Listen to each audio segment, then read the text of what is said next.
No tópico de número 2, nós temos como título: a Bíblia nos torna pessoas sábias. E o ponto de número 1 nos diz o conceito de sabedoria. O que é sabedoria segundo a palavra?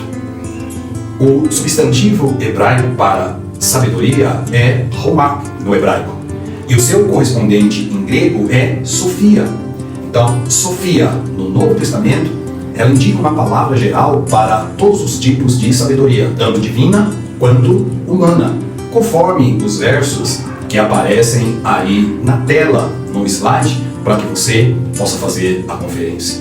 Ambas as palavras, tanto hebraicas como gregas, elas têm o sentido de habilidade, de experiência e indicam, apontam para uma ideia da qualidade de quem é sábio. Então, ter sabedoria é pensar bem e agir bem em qualquer empreendimento realizado, seja secular ou espiritual. Por isso que Deus, na nossa vida, Ele nos guia tanto nos aspectos espirituais como nos materiais. E Ele é a principal fonte de todo o bom pensamento e de toda boa realização. Pois o seu Espírito, o Espírito Santo, Ele vive em nós, pessoas regeneradas, e nos conduz por seus caminhos. Resumidamente, nós podemos dizer que a sabedoria reúne o conhecimento da verdade com a experiência do cotidiano. Significa dizer que o conhecimento absorvido pela mente deve ser aplicado em todas as situações da nossa vida, conforme nós encontramos em Provérbios, no capítulo 4, versos 5 e 8. Nesse aspecto, o conhecimento sem prática não produz sabedoria. Provérbios, número 7, verso 8. No ponto de número 2, nós temos Deus como sendo a fonte de sabedoria. A sabedoria é um dos atributos divinos. Daniel 2:20, Romanos 16:27. Portanto, Deus é a fonte da sabedoria. A sabedoria divina é inescrutável, conforme Romanos 11:33. Toda a sabedoria dos santos provém da parte de Deus. Efésios 1:8-9. Em resumo, visto que Deus é a verdadeira sabedoria, as suas palavras e os seus atos são igualmente sábios. Nesse sentido, todos os que vivem de acordo com os preceitos, os mandamentos da palavra de Deus são considerados pessoas sábias. 1 Coríntios 2:6-7. Os crentes são as pessoas mais sábias do mundo. A habilidade humana para adquirir sabedoria é reconhecida, mas tal sabedoria, de acordo com a Bíblia, vem apenas do temor do Senhor. Provérbios 7. Para o judeu, a sabedoria era a aplicação da verdade divina à experiência humana, e somente os loucos desprezavam a sabedoria e o ensino. Os jovens, na cultura judaica, eram especialmente encorajados a se aplicarem à busca pela sabedoria, a fazer seus ouvidos atentos à sabedoria e a inclinar os seus corações ao entendimento. Provérbios 2:2. O autor do Salmo 49 mostra a sabedoria dos seus anos de experiência quando anuncia, abre aspas, a minha boca falará da sabedoria e a meditação do meu coração será de entendimento. Aquilo que segue são as observações desse autor, do salmista, sobre a vida e a morte. Especialmente no Salmo 73, há uma união do pensamento humano com a verdade divina. Os dois combinando para resultar em sabedoria. Sabedoria divina dada ao homem. O escritor deste salmo diz: em só refletir para compreender isso, achei muito pesada a tarefa para mim, até que entrei no santuário de Deus. Salmo 73, versos 16 e 17. As escrituras confirmam que a verdadeira sabedoria vem de Deus e deve ser encontrada em Deus, pois Ele é a fonte de toda a sabedoria. Depois de perguntar onde é o lugar do entendimento, Jó responde dizendo: Deus lhe entende o seu caminho, e Ele é quem sabe o seu lugar. Jó 28:23. A sabedoria humana é, então, dada somente por Deus, e dada em resposta à nossa oração, como nós observamos quando os homens buscam o seu conselho. No Novo Testamento, a sabedoria de Deus está especialmente associada com o Espírito Santo. Em última análise, o homem ele possui sabedoria apenas como um dom de Deus. Ela vem pela revelação divina. Este dom é especialmente o conceito do Novo Testamento acerca da sabedoria. Mas ela também aparece lá no Antigo Testamento. Nos dias do Novo Testamento, o conhecimento dos rabinos da sabedoria e sua interpretação da lei eram tão definidos que aqueles que não eram educados no rabinismo poderiam ser descritos e eram chamados e considerados como sendo amaldiçoados, conforme João 7,49. O apóstolo Paulo nos diz que a sabedoria divina não pode ser compreendida plenamente. Romanos 11:33. A Bíblia ainda ensina que toda a sabedoria dos santos provém da parte de Deus, segundo o consentimento da sua vontade. Efésios 1:8 e 9. Por meio da graça, sempre por meio da graça, Deus faz os crentes transbordarem com sabedoria e discernimento. Paulo, ele escreve que Deus fez Cristo ser a sabedoria em nós. 1 Coríntios 1:30. Resumidamente, visto que Deus é a verdadeira sabedoria, as suas palavras e os seus atos são igualmente sábios. Portanto, todos os que vivem de acordo com os preceitos da palavra de Deus são considerados pessoas sábias. O ponto de número 3 vai nos dizer: o temor é o princípio da sabedoria. A Bíblia, ela nos diz que o temor do Senhor é sempre o princípio, o começo do saber. Provérbios 1:7. Essa atitude é preceito pelo qual se inicia a sabedoria. O temor a Deus produz entendimento. Romanos 12:1 e 2. E, por meio da obediência às Escrituras, os cristãos passam a viver como pessoas sábias, conforme Efésios 5:15. Em contraste, do contrário, os que rejeitam ao Senhor e a sua palavra, infelizmente, permanecem na ignorância. Salmo 14:1. A frase temor do Senhor não significa em ter medo de Deus, mas expressa reverência e adoração. Deuteronômio 10:12. Ninguém deseja estar perto do ser que ele teme. Então o conceito bíblico de temor tem uma dimensão muito mais ampla que a da nossa palavra.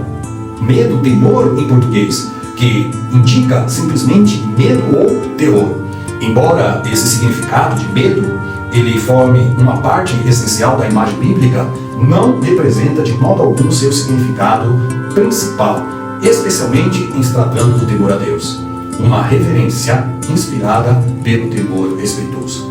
Claro que há um lugar legítimo para este temor, este medo a Deus, no sentido de nós termos medo.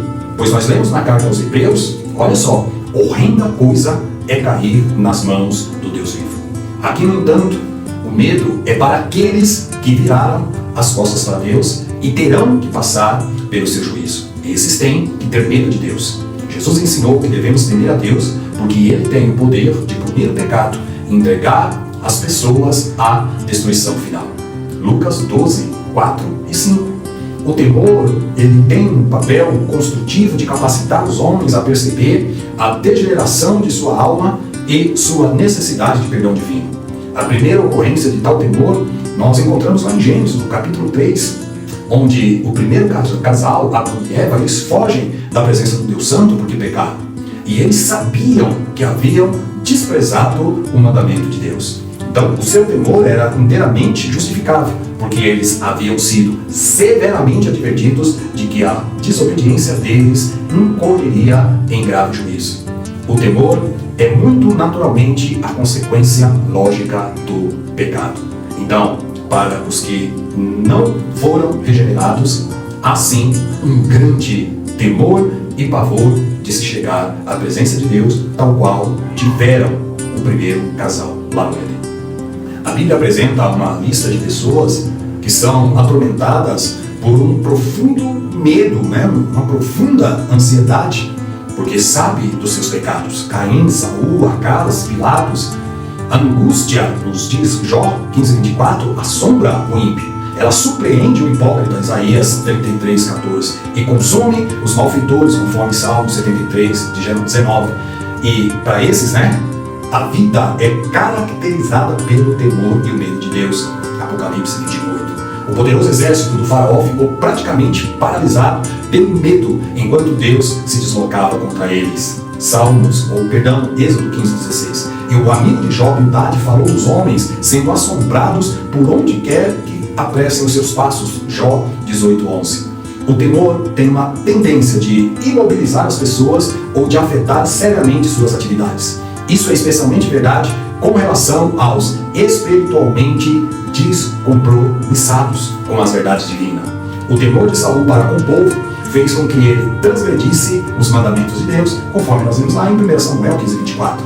Os pais cujo filho cego foi milagrosamente curado por Jesus tiveram medo de apoiar Cristo porque temiam os judeus. João 9:22. Na parábola dos talentos, Jesus contou de um homem cujo temor o impediu de realizar a sua tarefa, lá em Mateus 25:25. Jesus Cristo, por meio de sua morte substitutiva, sua morte vicária, sua ressurreição e sua intercessão, junto aos crentes, é o único que pode nos libertar de qualquer medo e de qualquer temor. O ponto de número 4 nos diz os benefícios da sabedoria. O salmista declara que o ato de meditar na palavra de Deus o tornou mais sábio do que todos à sua volta. Salmo 119, 98 ao 100. Essa afirmação significa que ele, o salmista, adquiriu sabedoria ao aplicar os mandamentos do Senhor na sua vida. Em sua juventude, Davi dedicava-se ao negócio ou aos negócios dos campos como pastor. A partir de sua juventude, ele dedicou-se aos negócios da corte lá de Saul e do acampamento. Então, como ele conseguiu obter um volume grande de aprendizado? Nós vemos que ele conta-nos como conseguiu isso. Deus foi o autor da sua sabedoria. Ele diz: tu me fazes mais sábio. Toda verdadeira sabedoria é de Deus. E Davi, ele adquiriu por meio da palavra de Deus, pelos mandamentos da palavra, pelos testemunhos da palavra. Esses testemunhos, mandamentos, podem nos fazer sábios para a salvação de todo homem e pode também tornar perfeitamente um homem instruído para toda boa obra. O homem bom, ele carrega sua Bíblia com ele para todo lugar que vai. Mas se ele não carregá-la nas mãos, ele carregará na sua mente ou em seu coração. Ao estudar e praticar os mandamentos de Deus e tornar esses mandamentos como regra de vida, o homem temente a Deus aprende a viver com prudência em todos os seus caminhos. 1 Samuel 18:14. Ao guardar os mandamentos bíblicos, nós garantimos que Deus está ao nosso lado e o tornamos nosso amigo. E sem dúvida, isso é mais sábio que os que os tornam inimigo deles. Ao guardar os mandamentos, nós garantimos a paz e a calma na mente que nossos inimigos roubaram de nós. Caso não tivéssemos a sabedoria divina para nos guiar e fortalecer, a palavra de Deus é o guia mais seguro para o céu que todos os doutores e mestres, a sabedoria de todos eles, de todos os anciãos de todo o mundo.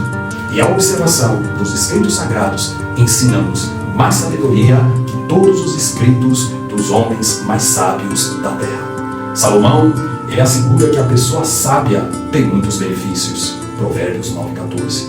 Dentre eles, acumula conhecimento, ele ganha almas, torna-se próspero, exerce domínio próprio. Todos são esses benefícios para o homem que observa a palavra de Deus. Nós somos então advertidos a utilizar, a empregar, a se esforçar para buscarmos a sabedoria. Chegamos aí à sinopse do nosso tópico de número 2, que diz: Deus é a fonte da sabedoria e por isso o temor do Senhor é o princípio de toda sabedoria. Logo, meditar e aplicar a Bíblia em nossa vida nos torna pessoas sábias. Encerramos aqui o tópico 2. Te espero no vídeo de número 3, que nós falaremos no tópico 3, que diz a Bíblia e a prudência para a vida. Te aguardo lá mais uma vez.